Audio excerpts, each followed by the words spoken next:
It took a long time, unusually a long time. I was shooting a film it was kind of educational or journalistic film about river erosion uh, in my country. And it was a crisis, it's a major crisis. So I was trying to find out what is the reason that the river erodes to an extraordinary level. And I made that film, but what remained is that I saw people losing their homes, in front of my eyes. I could feel the earth shaking just beneath my feet. I could feel, what is the terror or the force or the fury of nature, and I felt helpless. So this remained within me. So after I finished the film and I was making other films, the images and the faces of the people, they haunted, and I kept, going back to the same place. And with a small camera like this, digital camera, I was shooting the river eroding. Each year, some pieces of earth was going.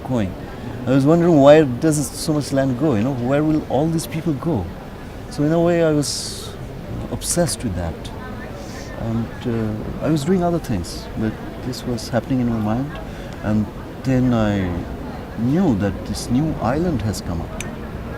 And this is where the new address of the people who lost homes, they found the address there. And so I went there and I found a strange, absurd conflict, because it is an international border. It is actually, even though the land belongs to these people, it is no longer their land. It is a neutral zone between two countries. Nobody should go there. So I could find a story emerging from the island itself. So it's a long process to how I came to making this film. Okay. Yeah.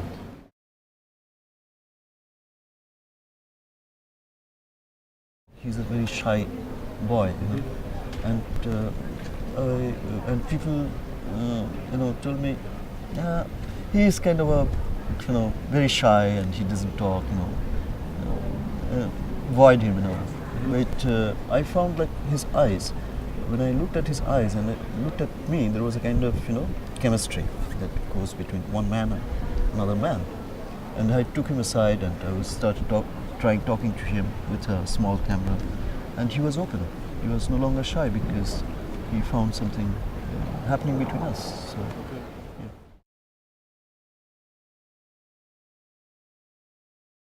Not in all genres, not in all kinds of movies. Sometimes it may be bad to have that connection. It depends on what you want to do. Sometimes you want to interview one person and you don't want to go deep into his psychology. It may be bad to have a relationship, and then it's a very. But the kind of film I'm making, it is sharing. I don't make interviews. I have dialogues. We have conversations. I don't ask things in one sense. I just make a small comment on the situation, and the other person starts talking. Sometimes when you shoot like this, there is a line, the camera and me and you are standing on the line. But I think in my kind of film, there is no line. There is a zone, where you are free to, and I feel comfortable. I'm not absolutely comfortable here, sitting here and here, this and that. So I want a situation where you are, the director and you and me, we forget about this, and we start behaving normally. Yeah. So to create that, you need that kind of, camera style, your approach. A lot depends who are you and why should I open up my life to you. It's my life is private. So to share that privacy, so you have to share your emotions. In the style that I have adopted in this film, this proximity is necessary.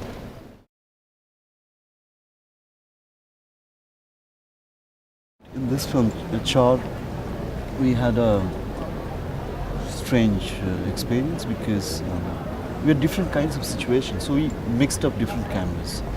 We shot on HD, but we used DSLR cameras. Okay. We used tape cameras. We used the memory cards, and we sometimes use small cameras because we are running in the border and there were a lot of things happening and there were border police and people moving, and sometimes we were camouflaging our main shooting with a big camera, and I asked my assistant cameraman to go with a small camera. I knew that I'm not going to use this, so that the whole attention is here and the real thing is there. So you make your strategies, and you make your unit function that way. Yeah, it's like that.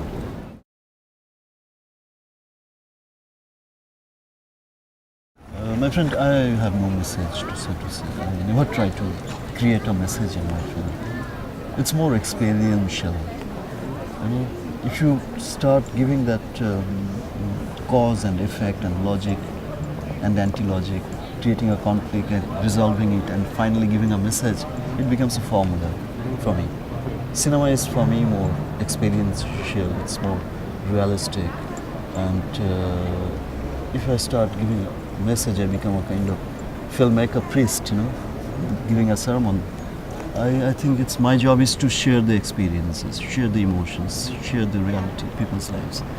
So I try to defocus sometimes, when the logic comes up too much, So I try to deviate from the logic and get it straight across through your your heart rather than your opinion about it, your experience, because this is a unique experience I was sharing in an island cut out from the mainstream society and caught between two nations, and with a dam just next by. If they open up the gates, it is gone. So this is, I think, this feeling, this experience, it was unique that I had it. I just wanted to share you this, and you can create your opinions yourselves. You can create your messages yourselves. I'm not a teacher to tell you something, this is right and this is wrong. And it goes into another system like judgment. I don't want to be judgment. When you start giving messages, you think what is right and what is wrong. Sometimes the perspectives change and there is something more that you get from a film. A cinema can give you more than a message.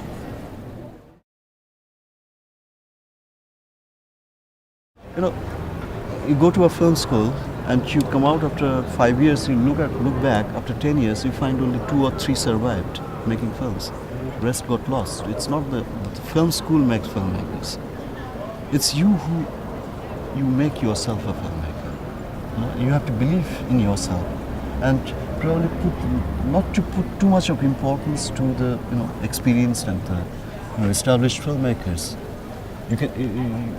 You watch that, you question them, and that helps you. But if you try to follow any model, it doesn't help you. So it's best to be, yourself. Enjoy filmmaking, and just believe yourself, and just follow that. That's more important than going to a film school or following any school of filmmaking, or you do what you want to do, and you do it.